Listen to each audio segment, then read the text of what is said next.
بسم الله الرحمن الرحيم الحمد لله والصلاة والسلام على رسوله الكريم أما بعد أيها الأحبة السلام عليكم ورحمة الله وبركاته.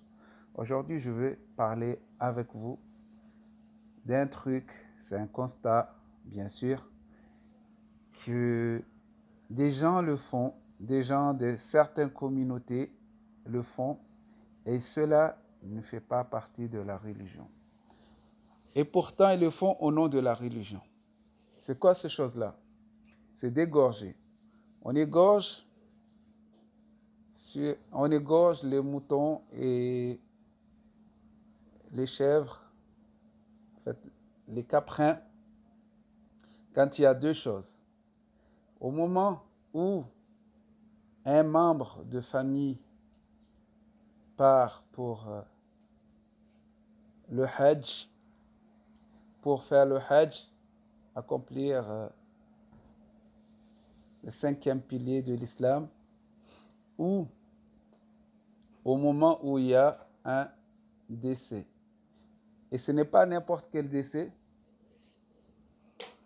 c'est lorsque c'est un enfant qui est décédé, alors on dit qu'on va faire le aqiqa de cet enfant à sa mort. Et on égorge les ovins, c'est-à-dire le bœuf, les vaches, tout ce qui est comme ça, lorsqu'il y a aussi les fêtes des morts et aussi le mariage. Le mariage, je ne dis rien, c'est la fête, on s'amuse comme on veut. Mais quand il y a la mort d'une personne, un enfant, quand il y a la mort d'une personne, en fait, je vais vous raconter l'histoire d'un peuple, un peuple qui est mécréant, un peuple qui est associateur, un peuple malgache. Le peuple malgache, parmi eux, il y a des gens qui sont des associateurs. Il y a beaucoup d'associateurs chez eux, mais il y a parmi eux des peuples que lorsqu'ils ont un mort chez eux, qu'est-ce qu'ils font? Ils jouent avec la personne durant une semaine.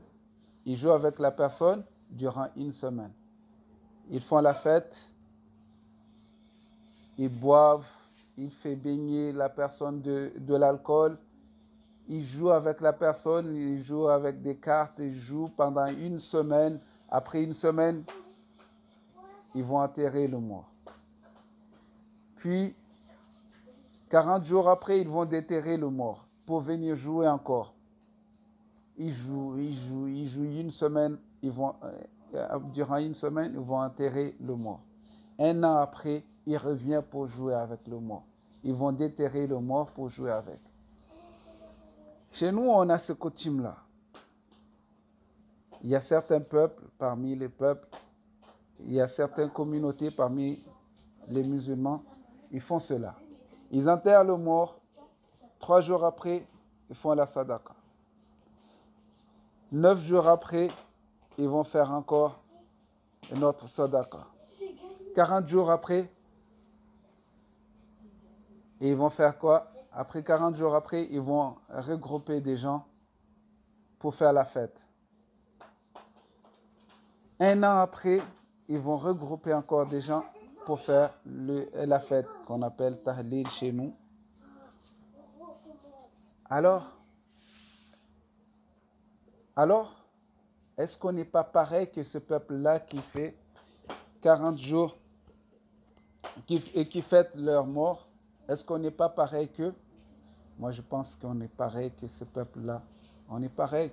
On ressemble à ce peuple-là. Alors que le messager de Dieu, sallallahu alayhi wa sallam, nous a interdit d'imiter les gens du livre. Quand dit-on des gens, des associateurs? Des gens du livre, on n'a pas le droit. Quand dit-on des associateurs? C'est pire encore. Alors, là, je reste bouche bée. Je reviens aux questions d'égorgement. Quand il y a un enfant qui est décédé, on dit qu'on fait le aqiqa. Le aqiqa se fait à la naissance de l'enfant. L'enfant est né, La sunna du prophète sallallahu alayhi wa sallam veut que à la naissance de l'enfant, 7 jours, on égorge un animal pour fêter la venue de cet enfant. On rase les cheveux de l'enfant pour laisser les cheveux purs pousser et on donne un nom à cet enfant. Mais comme notre société veut qu'à la naissance l'enfant a déjà un nom, alors on suit ce qu'on peut faire. Mais le 7e jour ou le 14e jour ou le 21e jour, on égorge un animal au nom de Dieu pour la venue de cet enfant qu'on appelle le aqiqa. Ce sacrifice-là qu'on appelle le aqiqa, que dans un hadith qui est un hadith sahih, que le prophète sallallahu alayhi wa sallam n'aime pas le nom aqiqa, il aime qu'on dise plutôt an-nusuk, mais c'est resté quand même le nom. Aqiqa est resté. Alors, c'est à la naissance qu'on égorge un animal. On égorge un caprin. Pour un garçon, c'est 2 et pour une fille, c'est 1. Qu'on peut aussi égorger un pour un garçon si on n'a pas le moyen vraiment pour mettre en pratique la sunna du prophète sallallahu alayhi wa sallam. Ça, c'est pour un garçon et pour une fille. Ça fait partie de la sunna du prophète sallallahu alayhi wa sallam qui est dans le madhab shafi'i, qui est sunna mu'akkada, parce que le prophète sallallahu alayhi wa sallam a dit et il a autorisé, il a ordonné aussi de le faire à notre umma de le faire. Alors c'est sunna mu'akkada qui a beaucoup de force, qu'on met l'emphase là-dessus. Il y a aussi, ça c'est pour égorger. On revient sur l'égorgement lorsqu'une personne va faire le hajj. Pourquoi égorger au moment où la personne va faire le hajj? La personne, il va juste pour aller faire une prière. Il va juste pour visiter la maison de Dieu. Il va pour prier, il va pour faire des actes d'adoration. Pourquoi faire une fête pour lui? Il aurait été plus simple d'attendre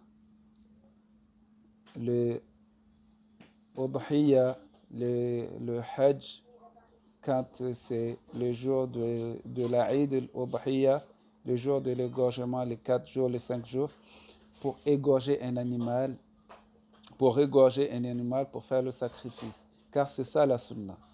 Nous, quand c'est la Eid al-Udhiyya, on égorge quoi? Un coq au lieu d'égorger un mouton. Un coq ne fait pas partie des caprins. On n'a pas le droit d'égorger un coq au moment du jour de sacrifice. Ce qu'on doit faire, c'est égorger un animal de caprin le minimum. Un an, à partir de 1 an. Il faut que l'animal a 1 an approximatif. Plus ou moins 1 an. Il faut que ce soit un animal qui n'a pas de défaut, qui n'a pas des oreilles qui sont coupées, qui n'a pas une queue coupée ou bien cornes cassées. Il faut que ce ne soit pas un animal malade. Tout ça doit être pris en compte. Il faut que ce soit un animal en bonne santé. Ça, la sunna du prophète sallallahu alayhi wa sallam. Alors, pourquoi ne pas utiliser cette sunna et égorger le jour où les gens sont à Mina, le jour où c'est le jour de la Eid, le jour où on est à Mina? Pourquoi on n'égorge pas ce jour-là? Mais attendre quand la personne va faire le hajj, on fait un grand fête, et quand il revient, on fait encore notre fête, et le jour de la Eid al-Udhiyya, on oublie d'égorger un animal. C'est juste l'Aïd al-Udhiyya, ce n'est pas l'Aïd al-Fitr. L'Aïd al-Fitr, on donne du riz. Mais l'Aïd al-Udhiyya, on ne donne pas du riz. On doit égorger un animal. Égorger un animal fait partie de notre sunnah. Donc, celui qui en a le moyen, qui veut égorger, qu'il égorge ces jours-là. Mais il n'égorge pas au moment où les gens vont faire le Hajj. Et la sunna veut que celui qui va faire le Udhiyya, qui va égorger pour ces jours-là, dès que durant les 10 premiers jours de l'Hijjah, il n'a pas le droit de couper les ongles ni couper les cheveux.